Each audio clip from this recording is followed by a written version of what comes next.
Bonjour à tous et bienvenue, je suis Laetitia et vous écoutez l'essentiel.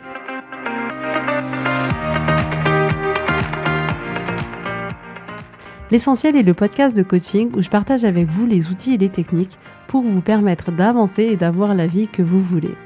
Je souhaite vraiment que ce podcast vous inspire et surtout vous encourage à passer à l'action. Vous pourrez retrouver toutes les notes de l'épisode sur www.laetitiamonaca.com. Pour ne rien louper, abonnez-vous au podcast sur la plateforme d'écoute que vous utilisez pour être tenu informé des nouveaux épisodes. Et pour finir, si vous avez aimé ce podcast ou tout simplement que vous pensez qu'il peut aider d'autres personnes, parlez-en autour de vous, ce serait super chouette. Et laissez-moi 5 étoiles et un petit mot sympa, ça m'aidera énormément à le faire découvrir et ça fait toujours plaisir. Voilà, je vous souhaite à tous une bonne écoute.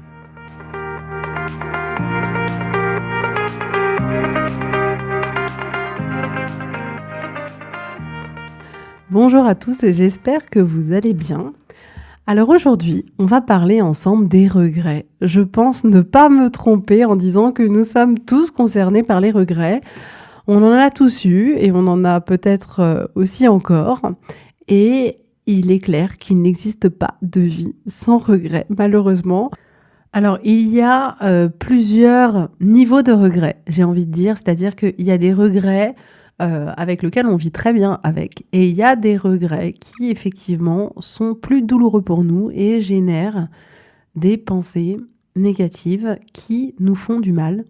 Donc, on a des petits regrets qui ne touchent pas à des choses très importantes pour nous et des regrets plus grands qui sont en lien avec la vie qu'on aimerait avoir, avec nos valeurs, avec nos rêves. Et on peut regretter, par exemple, de ne pas s'y être pris plus tôt pour faire les courses de rentrée et du coup se retrouver dans la cohue de début d'année. On peut regretter un achat qu'on a fait et qui nous a pas porté satisfaction. On peut regretter d'avoir dit certaines choses. Et on peut aussi regretter d'être parti vivre dans une autre ville, d'avoir choisi un travail alimentaire plutôt que d'avoir choisi le travail passion qu'on rêvait de faire. On regrette de ne pas avoir passé plus de temps avec nos parents ou avec nos enfants. On regrette d'avoir quitté un amour que l'on pensait être l'amour de notre vie. On regrette avoir fait quelque chose qui a eu des conséquences qui ont complètement bouleversé notre vie. Et on a tout un dialogue intérieur sur ce qui s'est passé dans le passé, ce que l'on aurait dû faire autrement. Mais bien souvent, ce dialogue intérieur est malheureusement un peu stérile et ne mène pas forcément à un endroit qui nous est utile, qui est bon pour nous. Mais penser au passé, c'est quelque chose qui est complètement naturel, qui fait partie de notre expérience d'être humain. Le souci, c'est que bien souvent, quand on pense au passé, c'est pas pour se remémorer les bons moments, mais c'est souvent pour se faire du mal en observant tout ce que l'on n'a pas bien fait, tout ce que l'on aurait dû faire différemment selon nous. Et du coup, on pense à nos erreurs, aux histoires qu'on a loupées, à des situations où on aurait dû réagir différemment. Et du coup, on se crée là, aujourd'hui, plein de nouvelles pensées sur le passé qui nous génèrent bien souvent de la souffrance inutile. Alors aujourd'hui, je vous propose d'étudier ces regrets de plus près et de voir comment on peut avancer avec et comment composer avec pour, d'une certaine manière, en retirer quelque chose d'utile, quelque chose qui est bon pour nous, quelque chose qui peut nous aider pour l'avenir. Parce que la vérité, c'est que les regrets, ils feront toujours partie de notre vie. Je suis désolée, sauf si nous pouvions avoir une baguette magique et prédire l'avenir, mais je crois que c'est toujours pas possible. Sauf si vous avez un tuyau, alors là, n'hésitez pas, dites-le moi, mais a priori, soyez conscients que bien souvent, les regrets ne nous quitteront pas, on aura toujours des regrets parce que on peut bien évidemment pas prédire où va nous emmener les choix que l'on fait aujourd'hui. Donc parmi les émotions que notre expérience d'être humain nous propose, certaines sont positives et d'autres négatives, mais certaines émotions négatives, contrairement à ce qu'on pourrait penser, nous sont utiles et d'autres pas. Donc qu'en est-il finalement du regret ? Je pense que le regret est utile, mais sous certaines conditions. D'une certaine manière, il faut savoir exploiter son regret pour en tirer la meilleure partie. Alors, je m'explique. Si nous pouvons utiliser nos regrets, finalement, pour définir ce que l'on n'a pas fait, ce que l'on aimerait avoir fait, et qu'on utilise cette émotion pour changer notre vie, alors là, oui, c'est clairement utile. Si on peut faire de notre émotion de regret un moteur, alors oui, c'est utile pour nous. Donc c'est quand même plutôt une bonne nouvelle. Je suis sûre que vous êtes trop contents. Non mais je rigole, mais c'est vrai que c'est quand même une super bonne nouvelle que de se dire que quelque chose qui aujourd'hui nous crée de la souffrance, on peut l'utiliser pour finalement nous apporter autre chose et nous aider dans notre vie aujourd'hui. Parce que oui, le regret, c'est un merveilleux signe pour vous, même si c'est pas agréable. Et je vous encourage à être à son écoute. Il vous indique qu'au fond de vous, il y a quelque chose auquel vous teniez, il y a quelque chose qui vous tenait à cœur et que vous n'avez pas pris le bon chemin. Donc, utilisez le regret comme un merveilleux indicateur de ce qui doit être redirigé. Votre vie, elle s'est passée exactement comme elle devait se passer. Si vous avez pris un choix, c'est que c'était ce choix-là qu'il fallait prendre à ce moment-là. C'est un peu comme si vous marchiez sur un chemin tout tracé et à un moment donné, vous vous êtes arrêté et vous vous êtes rendu compte que vous ne voulez plus aller par là. Donc vous vous dites, ok, je prends note et je change de direction. Le regret, c'est ça, c'est-à-dire que on prend un chemin et à un moment donné, on s'arrête.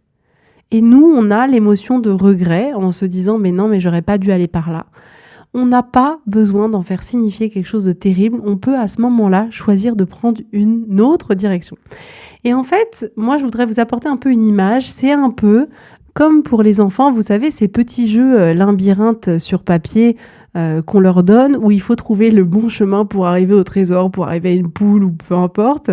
Et bien notre vie, c'est un peu pareil. C'est-à-dire que ça fait partie de la vie que de tester un chemin et de se retrouver dans un cul-de-sac.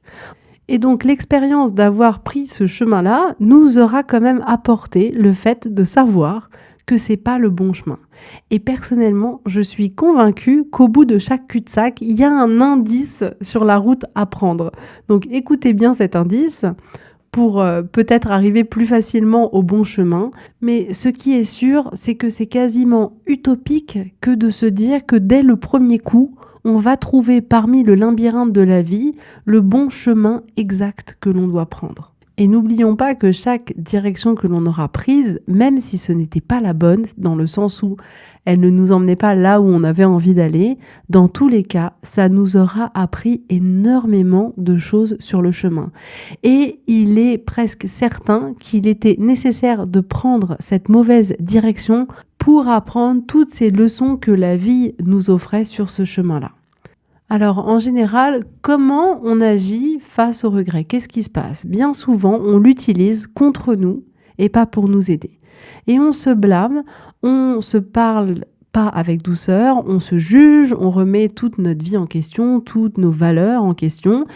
Et ça, il n'est pas nécessaire que vous le fassiez. Et il n'est pas nécessaire non plus que je vous dise que c'est pas utile pour vous. Mais c'est bien souvent la manière dont on agit face au regret. Et on a tendance à regretter ne pas avoir emprunté un certain chemin parce qu'avec le recul, on considère finalement que ce chemin n'était pas le bon et que l'autre aurait été mieux. Mais en réalité, rien ne peut vous assurer que l'autre chemin aurait réellement été le meilleur. Rien ne peut vous l'assurer. Mais on a la certitude de s'être trompé, on pense finalement qu'à ça, on le ressasse dans notre tête durant des heures et des heures entières, mais tout ça n'a rien d'utile pour nous. Au contraire, on se crée une souffrance, un drame autour de tout ça qui est complètement évitable, ce qui est plutôt cool. Donc on croit que si notre choix avait été différent, ça aurait changé quelque chose, mais tout ça ne reste que des suppositions et absolument rien ne peut nous prouver que l'autre chemin aurait été meilleur que l'autre et que c'est celui-là qu'on aurait dû prendre dès le départ. Et donc tous ces regrets que l'on ressasse en permanence créent vraiment un raffut mental et c'est une perte de temps dans le sens où le passé, vous ne pourrez pas le changer. Si vous n'avez pas pris la décision dans le passé que vous vouliez prendre, vous ne pourrez pas revenir dans le passé pour faire un choix différent. Mais par contre, vous avez le choix aujourd'hui de prendre cette décision, de faire un autre choix pour vous. Si vous avez pris une décision à un instant T, c'était que c'était la meilleure décision pour vous à ce moment-là, point final. Alors, ce qui est important de vous apporter aussi aujourd'hui, c'est qu'en fait, on voit le regret effectivement quand même comme quelque chose de douloureux, que l'on vit assez mal. On est conscient qu'on y pense souvent, qu'on ressasse les mêmes pensées, les mêmes événements. Mais on n'est que très rarement conscient d'un autre problème qui est selon moi bien plus important, c'est que bien souvent nos regrets nous empêchent d'agir aujourd'hui. Et ça, c'est clairement pas ce que je veux pour vous.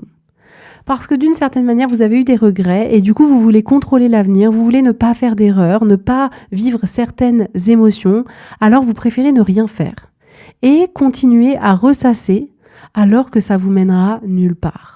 Donc prenez conscience de tout ça parce que bien évidemment que c'est pas un processus que l'on fait consciemment. C'est quelque chose dans lequel on est et on se laisse un peu porter dans cette chariote du regret. Mais vous avez le choix aujourd'hui de vous rendre compte que vous êtes dans cette chariote et de décider d'en descendre. Donc je vous encourage à trouver les leçons que vous avez apprises sur le chemin. Et rebondissez, donnez-vous les moyens de faire ce que vous n'avez pas fait. De le faire différemment, de retenter une nouvelle expérience, de vous créer une nouvelle vie. Croyez vraiment en votre capacité à pouvoir aujourd'hui bâtir la vie que vous avez envie d'avoir et vous le pouvez clairement, je ne le répéterai jamais assez, mais vous pouvez aujourd'hui créer la vie que vous avez envie d'avoir. Parce que regarder en arrière et regretter certaines choses, certaines décisions, certains choix, ça n'est pas utile. Ça n'est pas utile à partir du moment où vous n'utilisez pas ce regret pour être un moteur pour l'avenir, pour vous permettre de tirer des leçons. Je veux que vous vous concentriez sur l'avenir et que vous utilisiez ce regret pour regarder de l'avant et pour créer l'avenir que vous voulez pour vous. Vous pouvez penser que tout ce qui s'est passé, ça s'est passé comme ça parce que ça devait se passer comme ça. Vous pouvez vous dire que vous ne l'avez pas fait dans le passé, mais que maintenant vous allez le faire. On ne peut pas changer le passé. J'insiste, on ne peut pas. Et en pensant au passé dans le sens, en pensant à ce que l'on n'a pas fait, ce que l'on n'a pas bien fait, c'est vivre dans des pensées négatives qui nous font souffrir, là, maintenant, et qui nous emmènent nulle part. C'est éviter d'affronter la réalité et donc de prendre en charge au présent, là, maintenant, pour essayer d'être plus heureux dans votre futur. Donc les regrets, c'est un peu le véhicule supersonique pour nous faire bondir dans le passé, mais ces sauts dans le passé, ils doivent être temporaires. Il n'est pas question de rester dans le passé pour se faire du mal. On va essayer d'aller dans le passé, on va analyser, on comprend, on fait un travail d'introspection, on l'accepte et on prend des décisions là, maintenant, pour notre futur. Faites la liste de tous vos regrets. Les lister, ça vous permettra vraiment de voir l'étendue de ce qu'il y a dans votre tête et de voir comment vous allez pouvoir choisir votre avenir autrement, en alignement avec vos envies, avec vos besoins. Et c'est aussi intéressant parce que souvent on se dit mais j'ai plein de regrets, tu te rends pas compte. Et puis quand on les pose par écrit, finalement il n'y en a pas non plus 70 qui viennent. Mais de les voir, ça vous donnera l'opportunité d'en être conscient et de décider que votre avenir sera différent de votre passé. Donc par exemple, on regrette de ne pas avoir passé assez de temps avec ses enfants, on regrette de ne pas avoir continué la guitare, on regrette d'avoir blessé un ami, on regrette de ne pas avoir profité de la vie et d'avoir trop travaillé, on regrette de ne pas avoir été assez carriériste ou au contraire, on regrette d'avoir été trop carriériste. Donc demandez-vous s'il y a un avantage pour vous à prendre de votre temps pour regretter tout ça. Est-ce que ça vous permet d'avancer? Est-ce que ça vous permet de changer la donne? Est-ce que ça vous a permis de prendre des décisions pour améliorer votre vie? Ces regrets, est-ce que vous considérez qu'ils ont été un moteur pour vous? Si ce n'est pas le cas, comment pourriez-vous faire pour rendre ces regrets utiles? Comment pourriez-vous penser à ces regrets différemment sans vous blâmer? Donc aujourd'hui, je veux vraiment vous encourager à vous poser les questions suivantes, à savoir quelles décisions vous voulez prendre. Comment avez-vous envie de vivre votre vie? Regardez votre liste et choisissez ce que vous voulez faire pour votre avenir. Il n'est pas utile de se punir pour avancer. Il n'est pas utile de se battre contre le passé pour avancer. Et il n'est pas utile d'avoir des regrets pour faire des changements dans votre vie. Vous pouvez aujourd'hui partir de là où vous êtes et choisir l'avenir que vous voulez pour demain. Souvent, on remarque que les regrets, ils sont bien plus présents quand on ne prend pas de décision, c'est-à-dire quand on n'agit pas, quand on reste immobilisé par la peur et on regrette finalement de ne pas s'être lancé, de ne pas avoir essayé. Et c'est bien plus courant de regretter de ne pas avoir agi que de regretter d'avoir essayé et de s'être trompé. Donc si vos regrets ne vous servent pas, vous avez l'autorisation de les laisser là où ils sont, à savoir dans le passé, et de vous concentrer sur l'avenir. Vous pouvez, face à un regret, choisir de penser quelque chose qui vous fera du mal ou au contraire, choisir quelque chose de constructif qui vous aidera à agir pour l'avenir. Donc là, il est vraiment temps pour vous de vivre une vie intentionnelle, pour vous aider à être plus heureux et à avoir moins de regrets. À choisir vraiment ce que vous voulez pour votre vie, ce que vous voulez faire, un peu stopper ce mode pilote automatique, être conscient de votre vie. Et je vous assure que vous aurez moins tendance à prendre des décisions par défaut et à regretter ensuite si vous vous donnez l'opportunité de vivre votre vie plus consciemment, plus intentionnellement, en faisant des réels choix pour vous et pour votre avenir. Et avant de finir, je voudrais juste ajouter que regretter, c'est vivre dans le passé. Donc ce qui se passe, c'est que là maintenant, vous vous sentez pas bien pour quelque chose qui s'est passé dans le passé. Mais le passé est terminé. Le passé, vous ne pourrez pas le changer. Vous souffrez sur quelque chose sur lequel vous ne pouvez plus agir. Et le deuxième effet qui se coule à ça, c'est que en passant votre présent à regretter le passé, vous ne vivez pas le moment présent non plus. Et donc, dans l'avenir, vous risquez de regretter de ne pas avoir vécu le moment présent. Et le troisième effet qui se coule, parce que bon, il en faut quand même un petit troisième, c'est que vous ne construisez pas votre avenir. Si vous prenez votre temps présent pour penser au passé, vous n'utilisez pas votre temps présent pour construire votre avenir. Et ça, c'est hyper important d'en être conscient. Le résultat de tout ça, c'est que dans l'avenir, vous aurez encore plus de regrets. Vous ne vous serez pas laissé l'opportunité de bâtir un avenir différent de votre passé et un avenir à l'image de ce que vous avez envie d'avoir. Et aujourd'hui, tout ça, c'est complètement possible. Le plus important, c'est d'être conscient de tout ce qui se passe, d'être conscient des regrets que vous avez, d'être conscient du temps que vous passez à y penser, d'être conscient que là, vous avez le choix, là tout de suite, d'en tirer le meilleur parti et de construire la vie que vous voulez, ou au contraire de rester dans cette souffrance. Et on peut remarquer aussi que le regret est bien souvent considéré comme un point final, comme si plus rien n'était possible. Mais je vous assure que c'est faux. Les regrets peuvent être des outils d'apprentissage utiles pour votre avenir. Vous pouvez les utiliser d'une façon qui vous serve. À vous, finalement, de contrôler l'influence que vos regrets auront sur votre futur. Donc, bien que vous ne puissiez pas changer ce qui s'est passé, vous pouvez choisir la façon dont votre passé affectera votre présent et votre futur. Donc voilà pour aujourd'hui. Merci d'avoir partagé avec moi ce moment.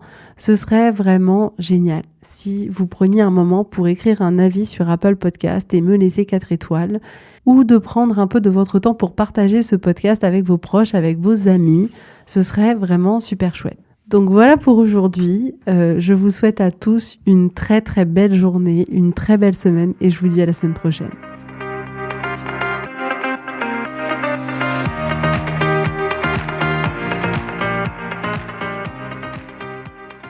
Merci à tous d'avoir écouté l'essentiel. Si vous avez aimé ce podcast, prenez quelques secondes pour me laisser un avis.